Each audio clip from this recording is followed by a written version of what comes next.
Bienvenue à vous pour cette guidance de la pleine lune en Cancer, donc du 27 décembre. Alors là, on nous dit laissez vos peurs se dissoudre avec cette pleine lune. Ce qui est intéressant parce que nous sommes à la fin d'un cycle, en ce mois de décembre. Nous avons énormément travaillé sur nos peurs justement cette année, sur le fait d'oser se lancer dans certains projets, dans certaines relations, dans certaines choses, affronter nos peurs. Nous avons tous et toutes, je pense, affronté au moins une de nos peurs cette année aussi. Et donc, quelque part là, c'est comme si on arrivait, j'entends, à un achèvement de ce cycle. Alors on est dans le 12e mois de l'année, on est le 27 décembre avec cette pleine lune, on est quasiment en train de changer de cycle en passant au 1er janvier 2024. Et quoi de mieux que de laisser définitivement les dernières peurs, les derniers résidus de nos frayeurs se dissoudre pour cette fin d'année afin d'accueillir un nouveau cycle avec plus de clarté, plus de positif. Ok, vous voyez ici j'ai une mer assez apaisée, j'ai une lune magnifique qui éclaire cet océan mais d'un calme olympien. J'ai l'impression ici que voilà, on est dans un apaisement des émotions. Ok. Et dans l'accueil de nos ressentis. Ça peut être aussi la lumière est faite sur une peur qui nous freinait peut-être pour aller jusqu'en 2024, pour nous lancer dans quelque chose. On va aller voir tout ça. Allez, on va commencer par une petite carte. J'ai envie de l'oracle de la forêt sacrée. Alors bien entendu, je vous mets en description de la vidéo tous les oracles et les tarots que j'utilise dans mes vidéos, ainsi que mon site internet si vous le souhaitez, afin de voir un petit peu ce que je peux proposer aussi comme prestation personnalisée si jamais vous êtes attiré par cela. Allez, pleine lune en Cancer. La générosité. Ok.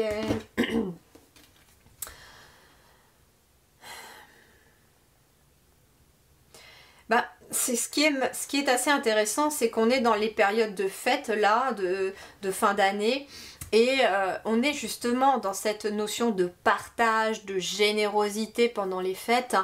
On a envie de suivre son cœur, vous voyez, c'est la générosité, elle vient du cœur. Il est possible que certains d'entre vous ou certaines d'entre nous puissent travailler certaines peurs qui sont en lien avec la générosité. Peut-être que vous êtes dans une peur de manquer, ce qui vous bloque peut-être pour offrir ou donner quelque chose à quelqu'un. Mais la vraie valeur de donner, c'est justement quand on a le moins.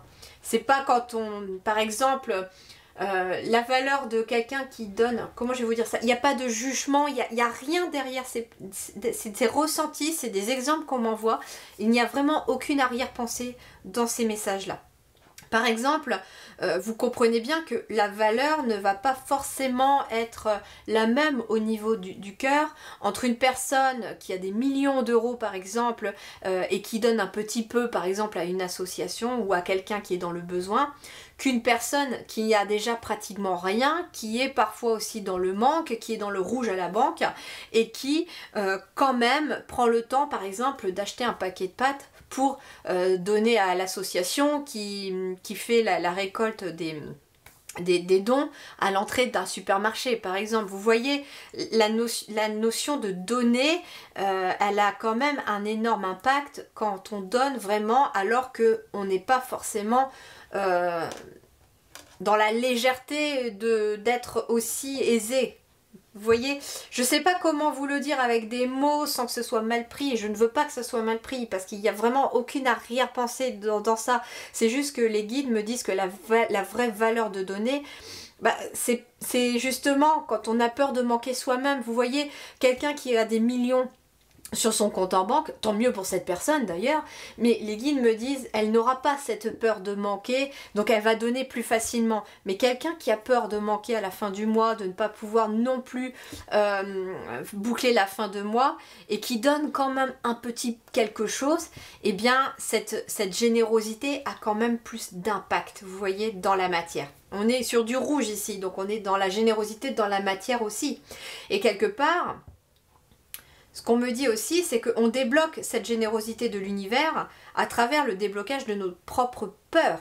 C'est-à-dire qu'il est peut-être question aussi d'oser donner de son temps, de partager aussi ses talents. C'est ça la générosité pour certains d'entre nous. Ça peut être tout simplement d'avoir un talent, d'avoir quelque chose, une compétence, et de ne pas oser s'en servir ou de ne pas oser aller l'offrir au monde. Et là, avec la générosité, en dissolvant nos peurs, on a la possibilité d'offrir cette générosité, nos talents, nos envies, nos rêves au monde aussi.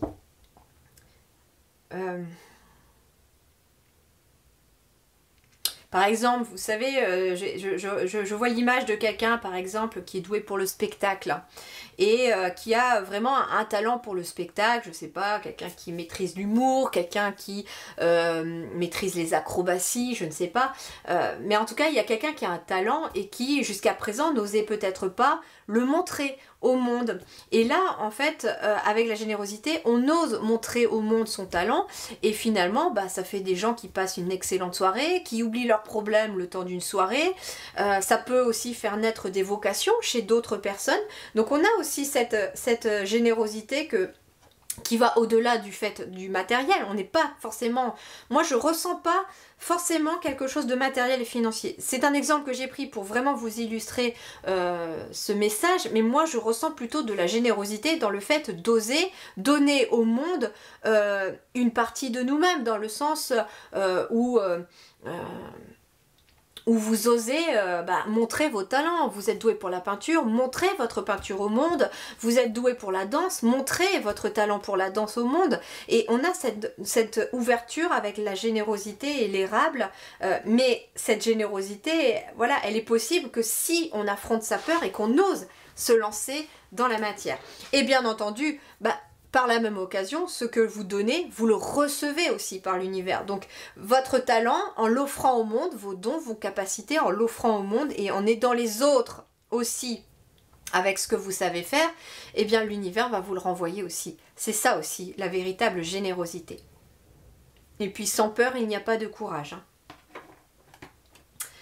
Ok, alors je vais aller avec ce tarot. Là. Ok. Allez, pour cette pleine lune en Cancer du 27 décembre, quelles sont les énergies? Alors j'ai bien envie d'aller voir les énergies dans les différents domaines, tiens. Je suis inspirée. Allez, on va commencer par le domaine professionnel, professionnel, des projets, etc. As de coupe. Il y a une porte qui s'ouvre. Vous voyez, on ose affronter ses peurs, on ose montrer au monde nos capacités, nos talents. On est généreux avec les autres, et bien là, cette porte s'ouvre au niveau de l'as de coupe. Alors ça peut être un nouveau départ, on peut être sur une nouvelle rencontre aussi, hein, peut-être une nouvelle idée, une nouvelle créativité, pourquoi pas. Ça peut être une nouvelle rencontre professionnelle, puisqu'on peut être sur le pro, lié à un projet aussi. En tout cas, on est sur quelque chose de nouveau aussi sur le plan émotionnel. Il y a une nouvelle émotion qui va découler de cette pleine lune. Et oui, quand on affronte ses peurs, qu'on ose se lancer dans le monde, eh bien forcément qu'il y a une nouvelle émotion, comme un peu d'excitation, d'aller vers l'inconnu, même si ça peut faire peur, mais on est aussi sur quelque chose qui galvanise, qui peut booster aussi au niveau émotionnel. Et en dos de deck, j'ai l'as de bâton, donc il y a aussi des nouveaux désirs, des nouveaux projets, il y a des nouveaux départs ici. As de coupe, as de bâton, on est sur de la nouveauté, et puis bien entendu, le 27 décembre précède un petit peu le nouvel an, le 1er janvier 2024, où nous allons passer en année 8 et où nous allons vraiment découvrir le fruit de nos efforts. Alors peut-être pas dès le mois de janvier, mais ça va se mettre en place tout au long de l'année 2024. Deuxième chose, ce que l'on me dit aussi, c'est que finalement, on est proche aussi du portail du 1-1. Je vais faire la vidéo aussi, juste après celle-ci, du portail du 1er janvier, pour voir justement, du 1er janvier 2024, ce que nous allons accueillir avec ce portail. Alors l'as de coupe, voilà, nouvelle relation, peut-être une relation amoureuse pour certains d'entre vous, pourquoi pas, avec le nouvel an qui va arriver, il peut y avoir des rencontres, et des belles rencontres. Si on est sur le domaine professionnel, on peut être sur une nouvelle rencontre professionnelle, un nouveau contrat de travail, un nouveau travail aussi, mais c'est quelque chose qui émotionnellement amène de la nouveauté. Allez, le relationnel, 6 d'épée, il y a une transition. Il y a un nouveau départ, il y a un allègement. Sur le relationnel, ici, il y a un apaisement peut-être sur le plan relationnel. Des choses s'apaisent. Ça peut être une relation qui s'apaise. Ici, j'ai une famille qui peut déménager aussi. On peut être dans un déménagement, changement de lieu, changement de vie. Il y a un changement. Avec ce 6 d'épée, il y a aussi le fait que le mental s'apaise. On est vraiment sur cette notion-là de passer de l'obscurité à la lumière aussi. Donc, oui, certains peuvent très bien passer du célibat au couple, bien entendu. Il peut y avoir aussi sur le plan relationnel un changement de lieu professionnel, ce qui amène aussi des nouveaux collègues, des nouvelles collègues et un nouveau peut-être environnement professionnel. Donc, on peut être aussi là-dessus. Vie intérieure et spirituelle. Reine d'épée, waouh, génial. Regardez-moi cet aigle magnifique, aigle royal, avec la couronne. On est ici sur une reine et elle maîtrise son mental. Elle a le dessus sur ses pensées, sur son mental, sur ses idées. C'est quelqu'un qui prend son leadership ici aussi. C'est-à-dire que Reine d'épée, elle affronte ses peurs et puis elle ose y aller, elle ose se lancer dans le monde. Et intérieurement, c'est ce qui se passe. On retrouve en nous notre Reine d'épée. Alors la reine, on est quand même sur le côté féminin, donc on peut être aussi sur le côté intuitif, sur le côté...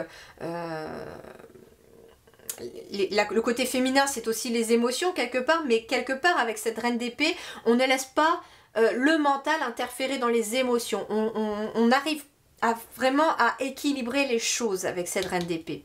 Cette Reine d'épée, c'est quelqu'un qui fait preuve de discernement également. C'est quelqu'un qui a des objectifs, qui se fixe des objectifs et qui arrive à résoudre les problèmes s'il y a des obstacles sur son chemin. Et intérieurement et spirituellement, c'est ce qui se passe.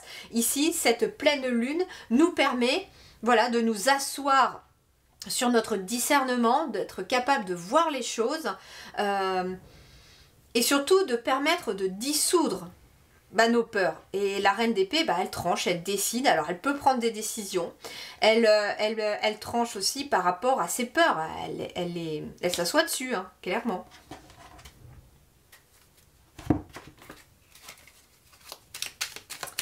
Allez, hop, qu'est-ce qu'on a d'autre? Et voilà, regardez. Oh, génial.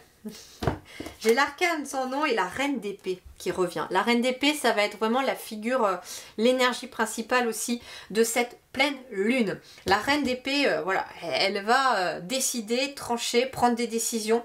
Il y a l'arcane sans nom qui ressort. Oui, il y a la transformation. Et puis c'est surtout l'arcane sans nom, ça annonce une fin de cycle. Donc en cette fin de cycle, en cette fin décembre, nous sommes amenés éventuellement à prendre des décisions justes et des décisions aussi peut-être en tout discernement. Il y a des choses, on a besoin d'être dans une transformation, dans une transition. On est en train de changer d'année aussi, c'est ça le 6 d'épée, transition. On est dans un changement d'année. Et ici, il y a des choses qui ne sont plus. On n'est plus la même personne en cette fin 2023 que nous étions au début 2023. Et est-ce que finalement nous avons envie d'amener certaines choses encore avec nous en 2024? Et donc quelque part cette dernière pleine lune qui éclaire les choses qui pouvaient être cachées, comme certaines peurs qui résistent ou certains résidus de peur, eh bien cette pleine lune va venir mettre en lumière les dernières peurs qui peuvent nous bloquer peut-être pour nous lancer dans un nouveau cycle. Parce que ici, très clairement, il y a des choses qui se terminent et puis il y a des choses qui commencent. vous achevez un cycle de transformation, de prise de conscience, et puis quelque part c'est la mort symbolique d'un ancien nous. Ici pour ce mois de décembre, pour laisser place à quelqu'un qui reprend son pouvoir, qui reprend son leadership et qui va de l'avant.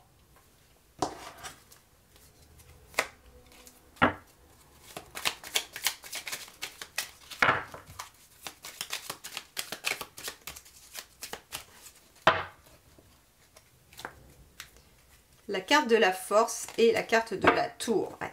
Ici, on reprend son pouvoir sur son mental.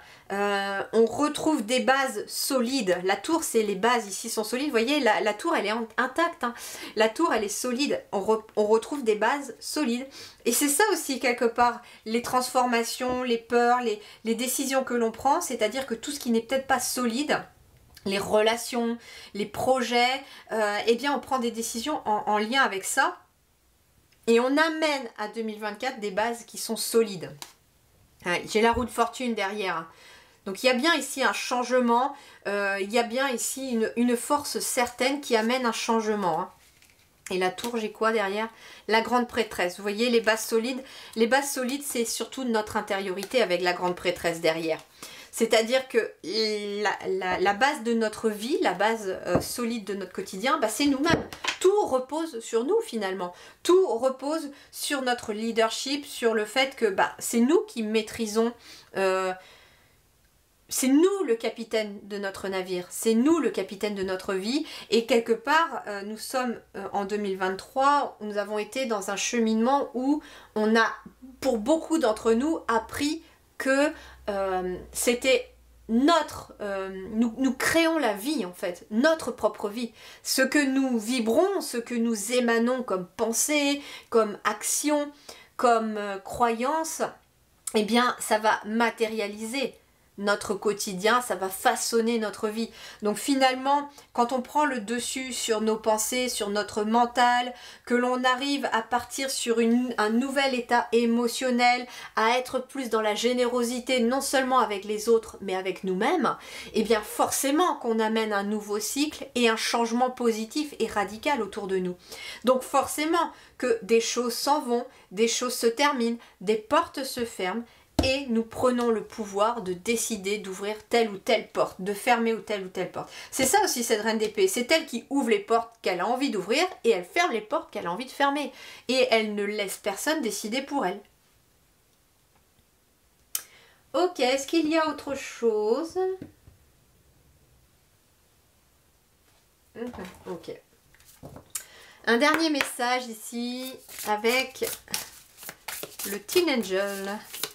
Allez, le Teen Angel, il nous dit quoi pour cette pleine lune en Cancer?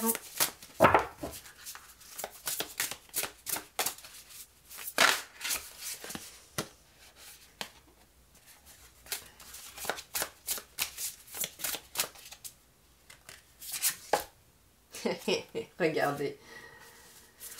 Ouvre-toi au changement. Alors oui, ici, ouvre-toi au changement parce qu'il y a des nouveautés hein, qui arrivent. J'ai 2 bébés ici. Alors peut-être que pour certains, as de coupe, reine d'épée qui décide, il est possible hein, que pour certains d'entre vous, cette pleine lune apporte la lumière peut-être sur une grossesse que vous n'aviez pas encore vue ou que vous n'aviez pas senti, ça n'était pas encore dévoilé. Pour d'autres, cette pleine lune peut mettre l'accent sur des changements comme des nouveaux projets. Peut-être que vous avez plusieurs projets aussi ici qui se mettent en place ici et pour ça ouvre-toi au changement parce que pour que ces projets puissent voir le jour, il y a peut-être des petites choses à changer.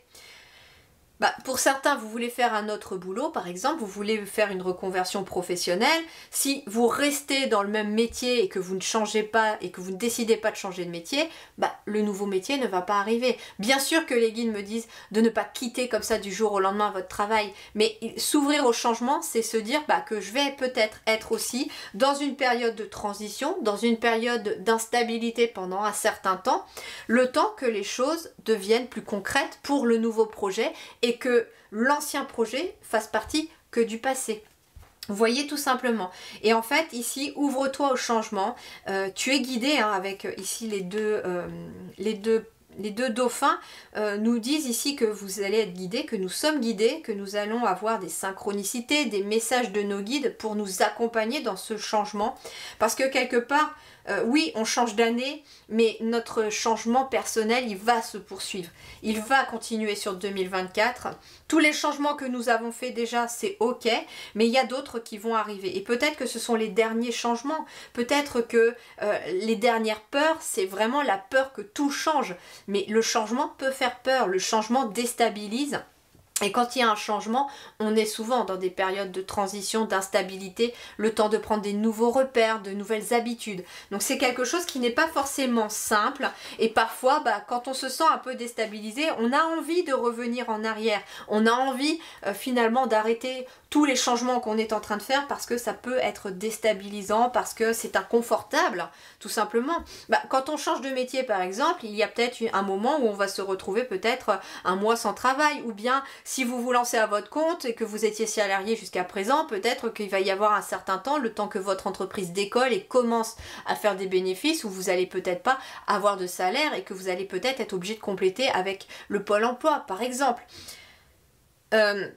Le changement de relation aussi, hein. Vous étiez avec quelqu'un pendant des années, ça s'est terminé peut-être là fin 2023 ou en 2023, et puis là il y a une nouvelle personne qui arrive, ça déstabilise, ça veut dire réapprendre à vivre avec quelqu'un, réapprendre à de nouvelles choses, se réouvrir à quelqu'un d'autre, voir un peu aussi ce qu'aujourd'hui vous voulez, vous ne voulez plus, donc forcément que c'est des remises en question, c'est des moments perturbants aussi, mais c'est quelque chose qui en vaut le coup, parce que ici j'ai quand même beaucoup de roses et ça amène de la douceur, ça amène de l'énergie au niveau du cœur. D'ailleurs on avait quoi là? Oui, vous voyez, l'incertitude, l'inconfort. Ok, est-ce que c'est tout mes guides? Ah, ok, une dernière. Et là on me dit la triade, pour terminer. Un message de la triade pour terminer pour cette pleine lune en Cancer. Eh ben, elle a sauté. La clé. Regardez. Oh, joli, j'adore. Oh, magnifique. Vous allez comprendre. Regardez-moi le dos de deck. La paix et la clé. Et oui. Alors, ce que l'on vous dit, c'est que là, cette pleine lune vient éclairer les clés. Les clés, ça peut être certaines peurs qui nous empêchaient de nous lancer dans quelque chose, d'accepter le changement. Mais c'est pour plus de paix intérieure en fait. Et oui, regardez, j'ai les messages derrière et l'alpha. Malgré une période de doute, on entame un nouveau voyage, hein, plein de bénédictions ici. Et finalement, la lumière au bout du tunnel, regardez, 8, l'année 2024. Donc en fait, la lumière au bout du tunnel, au cours de l'année 2024, arrive. Vous aurez des bénédictions, vous entamez un nouveau voyage. Peut-être que ça sera aussi au cours d'un voyage, hein, à proprement parler. Mais on vous dit, ne doutez pas de vous. Quelque chose commence. Vous allez être accompagné avec les messages ici. Vous allez recevoir des messages de vos guides. C'est exactement comme les dauphins tout à l'heure ici. On va recevoir des messages de nos guides pour nous amener vers une vie plus paisible. La vie peut être douce. Croyez-moi, jusqu'à il y a peut-être 2 semaines, j'y croyais pas non plus. J'avais beau recevoir les messages, j'étais tout aussi sceptique peut-être que certains d'entre vous sur le fait que la vie peut être douce, plus fluide, qu'on n'est plus obligé de se battre, que les armes peuvent être déposées. Et certains événements de ma vie personnelle ont fait que récemment j'ai compris que finalement la paix elle vient de notre intériorité, de nous-mêmes, de la façon dont nous voyons les choses et dont nous voulons vivre les choses. Et accepter certains changements, eh bien parfois c'est ce qui va nous permettre de trouver la paix en nous. Alors oui, au début, comme je vous explique, c'est déstabilisant. Mais la paix, elle peut venir dans votre vie, sous condition voilà, d'affronter certaines de ces peurs. Et on me dit aussi, attention, de ne pas se laisser envahir par les peurs des autres non plus. Comme par exemple le fait de se laisser envahir aussi par tout ce qu'on nous montre autour de nous de négatif également. Ça peut aussi, c'est une des clés de votre paix intérieure, c'est de s'éloigner voilà, de tout ce qui peut vous effrayer autour ou de tout ce que on veut vous montrer d'effrayant. J'entends par exemple tous les médias, voilà, les chaînes d'actualité, on ne nous parle jamais de choses positives qui arrivent. Et par contre, quand on se détache de ça, moi ça fait 1 an et demi que je ne regarde plus la télé, les actualités. Enfin, je regarde la télé, mais voilà, des choses qui sont plaisantes, des choses positives, des petites séries, voilà, qui sont pas violentes. Je déteste la violence, donc du coup, c'est quelque chose que je regarde plus non plus. Mais tout ce qui, voilà, j'ai pas envie de me prendre la tête, j'ai envie de passer un bon moment devant la télé quand je la regarde. C'est pas souvent, mais voilà, ça arrive. Mais je ne regarde plus les actualités parce que ça me mettait limite à plus vouloir sortir de chez moi, à plus vouloir emmener mes enfants à l'école parce que ça fait peur, parce qu'on veut nous faire peur aussi. Mais il y a cette notion de, voilà, de trouver la paix en soi, et des clés vont venir, voilà, s'éclairer avec cette pleine lune. Et moi j'entends que pour l'instant on est plus sur notre individualité ici, sur notre quotidien, hein, voilà, j'ai extrapolé, mais petite parenthèse fermée, non, là on est vraiment sur, voilà, quelqu'un qui reprend son pouvoir, qui trouve les clés en soi, de pouvoir changer certaines choses dans son quotidien, de mettre fin à certaines portes, hein. Bah, c'est peut-être ça, certaines clés aussi, que des portes doivent être fermées dans votre quotidien pour pouvoir passer vers quelque chose de plus paisible. Par exemple, vous vous plaisez pas dans votre travail, dans votre activité actuelle, bah, forcément qu'à un moment donné, il va vous être peut-être demandé de fermer la porte de ce travail pour vous lancer dans quelque chose de nouveau, hein, dans quelque chose qui est émotionnellement plus positif pour vous. Et ça vous amènera plus de paix. Il y a des changements en tout cas qui s'opèrent, peu importe le domaine dans lequel ça va concerner pour vous, mais moi j'entends vraiment ici que des clés vont nous être données ici avec cette pleine lune. Et cette pleine lune, vous voyez, elle met en lumière tout ce qui peut être encore caché au fond de nous. Et surtout, la générosité, pour moi, je ressens cette énergie du cœur très fortement dans ces deux-là. Ouvre-toi au changement, sois plus dans la générosité, dans la fraternité, dans le partage. C'est aussi là, hein, que je voulais emmener ma chaîne. Il y a quelques personnes qui n'ont pas forcément compris, j'en suis désolée, mais il y a cette notion de, voilà, de vouloir être dans le partage, dans la générosité. Et c'est pour ça aussi que je vous demande parfois de partager vos ressentis aussi dans les commentaires, et de vous répondre peut-être aussi entre vous pour pouvoir échanger, pour pouvoir être dans les différentes visions qu'on a, nous, et dans les changements qui s'opèrent chez nous. Ça peut aussi aider les autres aussi à affronter leurs propres changements. Donc n'hésitez pas, hein, à me mettre un petit pouce bleu et puis un petit commentaire si cela vous parle. Mais voilà les énergies de cette pleine lune en Cancer qui sont plutôt, je trouve, pas mal, et qui amènent, qui nous préparent finalement à ce nouveau cycle, cette nouvelle année qui arrive, dans laquelle où nous allons, avec ce chiffre 8 de 2024, hein, 2 plus 2 plus 4, nous allons amorcer une année 8, une année qui est sous le signe du karma. Voilà les amis, je vous souhaite une très belle pleine lune en Cancer. Prenez grand soin de vous et merci du fond du cœur. À très vite.